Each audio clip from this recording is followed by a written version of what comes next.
যুক্তরাষ্ট্রের জাতীয় নাগরিক পার্টি এনসিপি সদস্য সচিব আখতার হোসেনের উপর ডিম নিক্ষেপ হাইকমিশনের ব্যবস্থাপনার ব্যর্থতা আছে বলে জানিয়েছেন জামাত ইসলামের নায়েবে আমির সৈয়দ আব্দুল্লাহ মোহাম্মদ তাহের।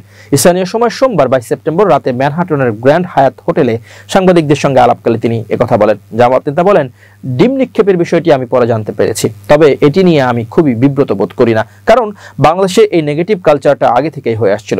যখন কোনো সরকার প্রধান সফর করে, বিরোধী দল যে থাকে সে এসে স্লোগান দেয়। আমেরিকা গণতন্ত্রের দেশ, 10 থেকে 20 জন এখানে এসে স্লোগান দিতে পারে, ডিম মারতে পারে, এটা একটা খারাপ কালচার।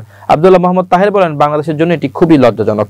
এখানে যারা এটি করেছে তারাই অপমানিত হয়েছে, তারাই বাংলাদেশকে অসম্মানিত করেছে।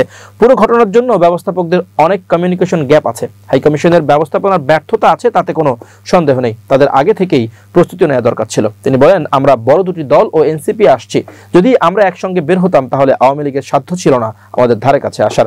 এর আগে স্থানীয় সময় সোমবার 22 সেপ্টেম্বর নিউ ইয়র্কের কেনেডি বিমানবন্দর থেকে বের হওয়ার সময় আওয়ামী লীগের নেতাকর্মীরা আখতার হোসেনের উপর ডিম নিক্ষেপ করে।